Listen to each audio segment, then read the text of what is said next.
Pemerintah bakal menggelar pelantikan kepala daerah serentak pada 20 Februari 2005 nanti setelah sidang dismisal di MK untuk perkara PHPU digelar selama 2 hari ini 4 Februari hingga 5 Februari besok. Lantas apa saja catatan dalam pelaksanaan sidang sengketa PHPU pada hari ini dan juga besok? Kita langsung tanyakan dulu bagaimana ulasan dari narasumber kami. Ada Mas Pan Muhammad Faiz Kusuma Wijaya selaku Kabiro Humas dan juga Protokol Mahkamah Konstitusi MK. Dan juga bergabung Mbak Titi Anggraini, dosen kepemiluan FHUI. Selamat sore Bapak Ibu, Assalamualaikum. Selamat sore, Mas Heranov, Mas Faiz. Waalaikumsalam. Baik, saya langsung ke Mas Faiz. Mas Faiz, teman saya tadi mengungkapkan bahwa sudah ada 50 perkara hingga pukul 5 sore, artinya sisanya akan digelar pada malam hari. Apa saja yang bisa Anda bagikan pada kami pada sore ini? Evaluasi sejauh ini seperti apa, Mas Faiz? Ya, mungkin bukan evaluasi ya, tapi saya akan jelaskan proses atau mekanisme pembacaan putusan dan ketetapan hari ini. Oke. Tadi disampaikan hari ini akan ada pengucapan putusan atau ketetapan dari 158 perkara. Yang sesi pagi kita bagi sampai siang dan malam. Sesi pagi tadi sudah selesai 58, tetapi yang dibacakan keputusan atau ketetapannya itu sebenarnya 52, ada 6 perkara yang lanjut. Nah, jadi siang dan malam serta besok itu akan diteruskan. Nah, ada beberapa hal yang mungkin perlu saya sampaikan, bahwa ada perbedaan misalnya dalam amar putusan penyebutannya antara ditolak dan tidak diterima. Oke. Nah, untuk sesi tadi yang sudah selesai dibacakan, jadi ada beberapa putusan itu yang ditarik ya berupa ketetapan dikabulkan. Kemudian ada yang gugur. Nah, gugur ini bagi para pemohon yang tidak hadir di persidangan sehingga dinyatakan permohonannya gugur.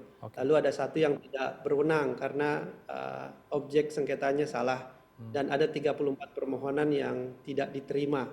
Sementara 6 perkara tadi sudah disampaikan itu akan dilanjutkan ke tahapan agenda sidang pembuktian, yaitu Kota Tasikmalaya, Kabupaten Magetan, Kabupaten Sawaran, Kabupaten Mimika, Kota Banjarbaru, dan Kabupaten Aceh Timur, begitu. Baik. Nah, ini terus akan dilanjutkan dan besok akan ada 152 perkara yang seluruh pihak diundang untuk mendengarkan putusan atau ketetapannya. Dan untuk sesi tadi itu seluruh putusan yang jumlahnya 58 sudah terupload semua di website MK. Sehingga para pihak penyelenggara pemilu sudah bisa mengunduhnya. Baik, kemudian yang menjadi pertanyaan apa saja yang menjadi respon dari pihak yang digugatnya akhirnya ditolak dari Sumatera Utara. Ini Kak Edi Ramayadi akhirnya ditolak, Mas Faiz. Dan mereka mengklaim ini masih ada hal yang patut digugat karena mereka tidak diberikan waktu yang cukup ketika membuktikan dalil dan juga bukti. Ini respon MK seperti apa dulu, Mas Faiz? Ya, itu kita menghormati semua pihak untuk merespon putusan Mahkamah Konstitusi. Tetapi prosedur beracara yang sudah berlangsung sejak sebelum-sebelumnya, bukan hanya kali ini atau tahun ini saja. Pertama, kita itu sudah memulai dengan sidang pendahuluan, di mana pemohon diberi kesempatan untuk menjelaskan dalil-dalil permohonan, lalu kita lanjut ke tahapan pemeriksaan persidangan. Nah, kesempatan itu digunakan untuk mendengarkan jawaban dari KPU, lalu kemudian keterangan pihak terkait dan juga keterangan dari Bawaslu, termasuk bukti-bukti yang diajukan itu tentu diperiksa oleh Mahkamah Konstitusi, seperti itu. Baik, artinya tidak lanjut begitu ya pada hari ini untuk gugatan Sumatera Utara. Dan informasinya benar ya, Anwar Usman selaku Hakim Konstitusi tidak ikut bersidang hari ini. Ini kenapa, Mas Faiz? Betul, ya. Hakim Konstitusi Anwar Usman itu bukan hanya tidak ikut bersidang, tapi juga tidak ikut memutus perkara tersebut. Dan ini sukarela voluntary dari beliau, karena untuk menghindari benturan kepentingan atau conflict of interest, karena ada hubungan kekeluargaan. Sehingga sedari awal beliau itu tidak ikut untuk memutus ataupun hadir di dalam pengucapan putusannya. Sehingga hanya diputuskan khusus untuk PHPU Provinsi Sumatera Utara oleh 8 Hakim Konstitusi. Baik, bagi mereka yang dinyatakan lanjut, ini yang perlu disiapkan apa ya Mas? Apakah benar harus menyertakan kemudian bukti saksi dan juga ahli di tahap berikutnya? Betul. Ya, Hmm. di tahap berikutnya yang kita sebut dengan pemeriksaan persidangan lanjutan, agendanya adalah pembuktian di mana para pihak, baik itu pemohon, KPU, pihak terkait, itu diberi kesempatan untuk menghadirkan saksi atau ahli. Nah, untuk eh, level kabupaten atau kota itu 4 orang, dan kemudian untuk tingkat provinsi sampai 6 orang. Mereka bisa menentukan apakah saksi semua atau dikombinasikan dengan ahli, tetapi daftar saksi ataupun ahli yang diajukan harus diserahkan 1 hari kerja sebelum sidang dimulai. Dan khusus untuk ahli harus disertakan CV dan juga surat izin dari institusi yang bersangkutan. Dan para saksi yang akan memberikan keterangan itu juga harus diberikan semacam tulisan keterangan apa yang akan disampaikan. Nah, sidang ini akan digelar dari tanggal 7 sampai dengan 17 Februari nanti. Baik, silakan disoroti juga Mbak Titi terkait dengan sidang dismisal yang sudah berlangsung hingga sore ini. Iya, kalau kita lihat dari sisi jumlah putusan yang lanjut atau persidangan yang akan lanjut ke pembuktian ya, dari 58 itu ada 6 perkara, artinya di persentase sekitar 10,34%. Oke. Meskipun dari 58 tadi, seperti Mas Faiz sudah sebutkan, tidak melulu semua putusannya itu tidak dapat diterima, tapi juga ada yang memang objeknya itu salah objek. Harusnya keputusan tapi objeknya berita acara begitu. Dari sisi putusan hari ini lanskapnya memang seperti sudah diduga ya. Walaupun MK misalnya tidak melulu merujuk kepada syarat ambang batas selisih perolehan suara, tetapi itu akan tetap menjadi pertimbangan untuk menyaring. Karena ini kan yang masuk 310 perkara. Jadi bisa bayangkan kalau 310 itu semuanya masuk ke pembuktian, bisa dipastikan hampir tidak mungkin. Oleh karena itu MK memang mau tidak mau dia harus mempertimbangkan syarat ambang batas selisih yang ada di pasal 158 Undang-Undang Pilkada kita. Hanya saja MK masih memberi ruang untuk kepada para pemohon mendengarkan apa yang menjadi dalil mereka, mendengarkan termohon, pihak terkait, dan juga keterangan dari Bawaslu. Tetapi melihat angka yang 10%, hanya sekitar 10% yang lanjut ke pembuktian, saya kira itu tren yang juga berlanjut dari persidangan-persidangan perselisihan hasil di pilkada serentak sebelumnya. Nah, itu yang pertama. Yang kedua, harus dipahami bahwa MK itu adalah salah satu bagian dari proses penyelesaian masalah hukum di pilkada kita. Dia bukan satu-satunya begitu ya, dia memang last resort, mekanisme paling akhir dari penegakan hukum pilkada ataupun electoral justice, keadilan pemilu. Sebelumnya ada mekanisme di Bawaslu, ada penegakan etika di DKPP, bahkan penanganan tindak pidana. Jadi hal-hal seperti itu pasti akan dipertimbangkan oleh Mahkamah Konstitusi. Baik. Karena di banyak putusan Mahkamah selalu menegaskan bahwa Mahkamah itu bukan evaluator dari kerja-kerja pihak-pihak yang sebelumnya menangani persoalan atau masalah hukum pemilu. Oke. Tapi kalau kemudian mereka misalnya tidak mampu menjalankan atau tidak bekerja sesuai dengan apa yang menjadi amanat undang-undang sebagai bagian dari penegakan keadilan pemilu, maka Mahkamah Konstitusi sebagai penegak konstitusi dan demokrasi tentu akan memberikan putusannya. Oke. Nah, di beberapa putusan yang sudah saya ikuti dari pagi sampai sore ini, Mahkamah itu kalau bahasa saya ternyata memberikan kepercayaan yang sangat besar kepada Bawaslu. Bahkan di beberapa putusan saya juga cukup terkejut ya, ketika misalnya Bawaslu menyatakan sebuah perbuatan itu tidak terbukti secara material, Mahkamah tidak masuk sampai terlalu jauh untuk menilai apakah kesimpulan untuk menyatakan terbukti atau tidak terbukti oleh Bawaslu itu sudah benar atau tidak. Bisa jadi memang karena waktu yang pendek atau kemudian karena itu memang ranah yang diberikan undang-undang kepada Bawaslu begitu. Tetapi ketika hasilnya tidak sesuai dengan syarat minimal selisih yang diatur di dalam pasal 158 sebagai penyaring ya, bagi perkara untuk bisa lanjut ke pembuktian atau tidak, saya membaca memang akhirnya mahkamah cenderung ikut ya apa yang sudah dilakukan oleh Bawaslu.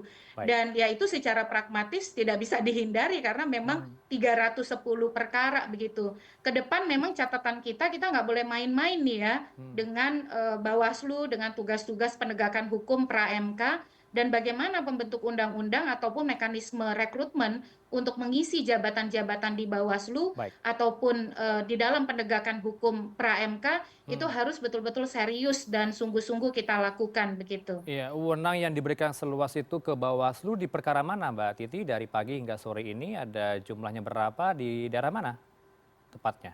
Ya, saya kira hampir menyeluruh ya. Jadi polanya kalau pemohon itu mempersoalkan kecurangan yang terstruktur, sistematis dan masif seperti dugaan sebelumnya, itu hampir sangat sulit membuat MK bisa membawanya ke tahap pembuktian. Kecurangan yang bisa membawa ke tahap pembuktian itu berkaitan dengan misal kesalahan di dalam menafsirkan putusan MK soal periode atau masa jabatan. Nah, itu seperti di Pilkada Kabupaten Tasikmalaya. Oke. Karena memang misalnya calon yang menjadi pemenang atau pihak terkait itu ditengarai sudah memenuhi 2 periode masa jabatan apabila merujuk kepada putusan Mahkamah Konstitusi soal penghitungan periode masa jabatan. Yang kedua, yang terkait dengan kecurangan TSM itu di Banjarbaru karena memang sangat terang benderang. Lebih dari itu, ketika dalilnya adalah pelanggaran atau kecurangan terstruktur, sistematis, dan masif, itu hampir tidak ada yang lolos ke fase pembuktian karena memang mahkamah selalu mempertanyakan apakah Bawaslu sudah melakukan sesuatu, yang kedua apakah klaim kecurangan itu sudah dilaporkan ke Bawaslu, ataukah kemudian ketika ada klaimnya terjadi di mana, siapa yang melakukan, dan apakah sudah ada langkah-langkah untuk memproses itu. Dan Baik. itu hampir di semua perkara yang mempersoalkan terjadinya pelanggaran atau kecurangan yang TSM. Contoh tadi seperti disebut di Sumatera Utara atau misalnya di Kabupaten Muna atau di hampir semua kabupaten kota yang mempersoalkan kecurangan TSM. Nah, mahkamah biasanya akan mempertimbangkan kalau itu berkaitan dengan prosedur yang dampak dari pelanggaran prosedur itu mempengaruhi selisih ambang batas setengah sampai 2% yang ada di pasal 158.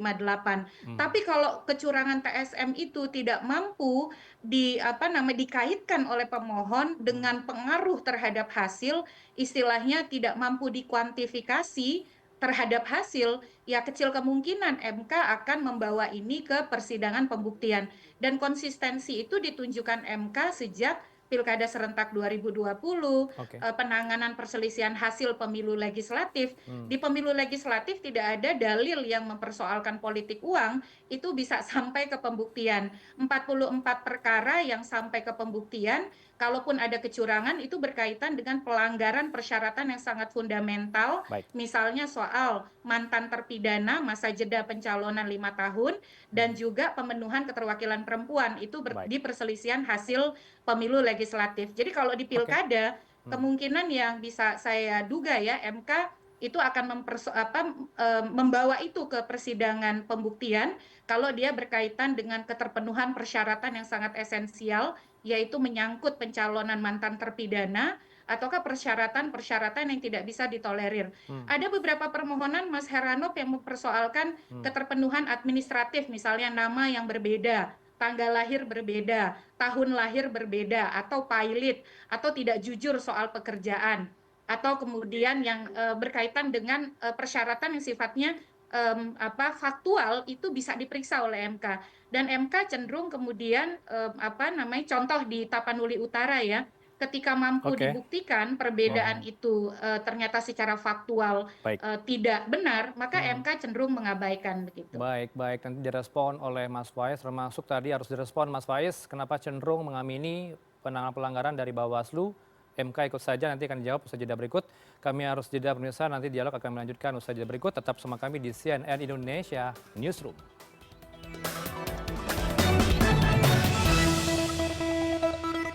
masih bersama narasumber dalam dialog sore ini dengan Mas Pan Muhammad Faiz Kusuma Wijaya, Kabiro Humas Protokol MK, dan juga Mbak Titi Anggraini, dosen kepemiluan FHUI. Selanjutkan dialog ini dengan Mas Faiz. Silakan direspon catatan yang tadi diberikan oleh Mbak Titi, Mas Faiz, termasuk tadi disebutkan nampaknya MK ini mengamini saja penanganan pelanggaran dari Bawaslu. Apakah ini ada korelasinya? Keinginan dari Presiden Prabowo Subianto untuk segera melantik kepala daerah, baik itu yang sengketa maupun non-sengketa? Untuk yang terakhir sepertinya tidak ada sangkut paut. Oke. Ya, karena persidangan ini terbuka untuk umum, semua bisa menyaksikan, ada live streamingnya, bahkan mau bisa diputar kembali. Nah, MK sendiri punya perjalanan dan pengalaman panjang untuk menyelesaikan sengketa pilkada ini. Sudah dari tahun bahkan sebelum 2009 sampai dengan tahun 2025 ini. Sehingga metode pemeriksaan, kemudian kebiasaan, para hakim sudah memahami mana perkara yang memang bisa dianggap memiliki pelanggaran-pelanggaran yang tadi sudah disampaikan oleh Mbak Titi, itu fundamental, terutama yang signifikan dan bisa atau mampu mempengaruhi hasil perolehan suara dari pasangan calon dan bisa mungkin menggantikan. Nah, terkait dengan Bawaslu, memang sudah beberapa kali juga di dalam putusan MK disampaikan bahwa persidangan atau pemeriksaan di MK ini adalah last resort dan diharapkan memang sejak awal itu seluruh penyelenggara pemilu, terutama Bawaslu, jika ada pelanggaran-pelanggaran yang terjadi sudah bisa diselesaikan. Tentu dalam memutus MK tidak hanya mendengarkan keterangan Bawaslu, ada cross examination yang dilakukan, baik itu dalil-dalil pemohon beserta buktinya, lalu kemudian ada jawaban dari KPU, bahkan ada bantahan atau keterangan dari pihak terkait. Jadi diramu semua itu dan disandingkan bukti-buktinya dari seluruh pihak dan tidak melulu karena beberapa putusan yang terdahulu, karena kita belum bisa menyimpulkan putusan ataupun ketetapan yang akan dibacakan sampai nanti, banyak juga yang kemudian tidak mengikuti apa yang diputuskan atau direkomendasikan oleh Bawaslu. Saya mungkin tidak perlu menyebut beberapanya, tetapi kita bisa sabar menunggu. Hari ini masih ada 2 sesi, lalu kemudian besok masih ada 3 sesi, dan sudah disebutkan ada 6 yang lanjut untuk pemeriksaan persidangan lanjutan. Ya, baik. Yang perlu Anda jawab juga tadi catatan dari Mbak Titi, Mas Faiz, ambang batas selisih masih menjadi parameter krusial bagi MK dalam memutus perkara akan dismisal atau lanjut ke tahap pembuktian. Ini bagaimana kemudian Anda bisa menjelaskan hal ini, Mas Faiz? Jadi ambang batas ini kalau kita tarik sebenarnya di 2015 itu masuk sebagai filter untuk penyelesaian atau penanganan sengketa pilkada di MK. Saat itu murni diterapkan prosedural ketentuan pasal 158, artinya ada ambang batas 0,5 sampai 2%, itu tergantung wilayahnya apakah provinsi, kabupaten, kota.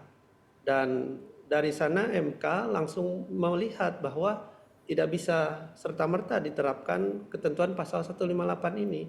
Tadi juga sudah disampaikan oleh Mbak Titi, MK kemudian tetap memberi ruang, tidak langsung menerapkan pasal 158 itu.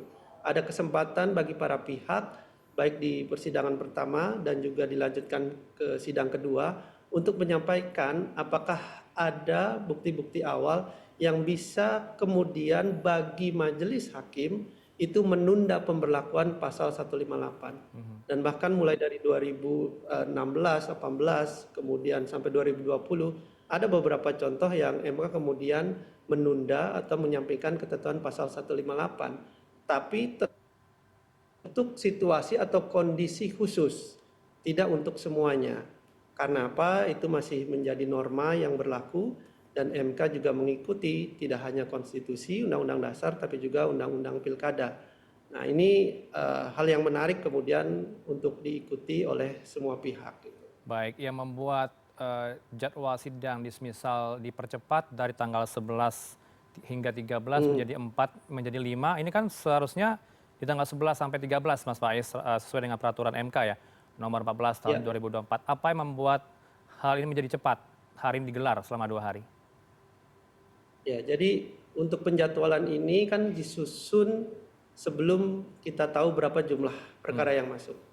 Sudah jauh hari karena memang mengikuti jadwal dari tahapan pemilu. Dan kemudian 310 itu sebenarnya sudah memang cukup banyak, melebihi bahkan pemilu legislatif kemarin. Tetapi kalau kita ikuti pemeriksaan persidangan dan pemeriksaan pendahuluan, ini 3 panel yang dibagi bisa menggelar sidang dan pemeriksaan itu dengan efektif dan efisien. Sehingga bisa cepat selesai, semua dapat kesempatan yang sama, lalu tinggal menunggu kemudian tahapan pengucapan putusan dan ketetapan. Nah, daripada kemudian menunggu lama, kita mengetahui bahwa prinsip persidangan sengketa pilkada ini di MK itu speedy trial, persidangan cepat. Bahkan ada adagium justice delay, justice denied. Artinya kalau kita menunda-nunda sesuatu yang kemudian sudah selesai diperiksa dan kita siap untuk memutus perkara, kenapa harus ditunda? Sehingga kita bisa menunjukkan, sehingga tanggal 45 ini ya ada maju dari jadwal sebelumnya. Dan bagi para pihak ini memberikan kepastian, terutama bagi penyelenggara negara ataupun penyelenggara pemilu. Gitu. Saya ke Mbak Titi. Mbak Titi, ini kan yang menjadi atensi publik 2 pilgub yang digugat ya, Sumatera Utara dan juga Jawa Timur. Jawa Timur kita tunggu setengah 8 malam nanti, tapi kalau Sumatera Utara sudah kita ketahui hasilnya. Kalau membaca hasil klaim dari masing-masing pihak, MK mengklaim Mbak Titi untuk menilai bukti dan juga dalil yang diberikan tidak memenuhi syarat formil, ini dari MK ya untuk Pilgub Sumut. Tapi kalau kita simak ucapan kuasa hukum dari Edi Rahmayadi, mereka tidak diberikan waktu yang cukup untuk membuktikan dalil dan juga bukti. Ini bagaimana menanggapi 2 hal ini, Mbak Titi? Ya, Mas Heranov, kalau kita melakukan studi terhadap putusan-putusan MK, betul sekali yang disampaikan oleh Mas Faiz ya, bahwa kita bisa membaca pola. Permohonan itu akan berlabuh kepada pembuktian atau berhenti pada dismissal, terlepas dari puas atau tidak puas ya. Tapi pola itu sebenarnya bisa dibaca. Sejak 2015, kecenderungan MK untuk melanjutkan dalil kecurangan terstruktur, sistematis, dan masif ke pembuktian itu kecil sekali. Kecuali kalau dia menyangkut misalnya soal keterpenuhan persyaratan ijazah, lalu masa jeda pencalonan mantan terpidana, atau dia adalah warga negara asing begitu ya. Itu yang kemudian lebih punya peluang untuk lanjut ke pembuktian. Sisanya itu lebih banyak berkaitan dengan prosedur, misal soal sisa surat suara yang cara perlakuannya tidak sesuai aturan, padahal selisihnya itu adalah selisih yang sesuai ambang batas, yaitu antara 0,5% sampai dengan 2%. Jadi prosedur-prosedur yang bisa berlanjut ke pembuktian itu hanya prosedur pada perselisihan yang ambang batasnya itu masuk di dalam angka di pasal 158, antara 0,5% sampai 2%. Lebih dari itu hampir tidak ada ya kalau bacaan dari 2015.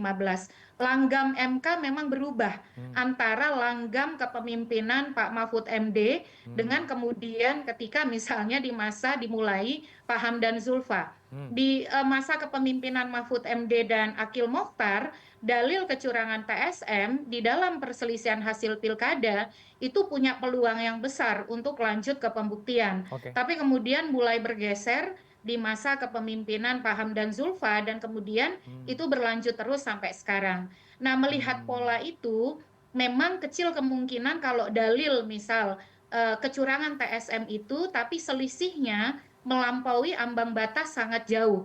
Contoh misalnya kalau suatu daerah ambang batas selisihnya kita sebut saja misal Kabupaten Muna ya, karena saya barusan dengar itu selisihnya di atas 5%. Sementara dalilnya soal netralitas aparatur sipil negara dan lain sebagainya.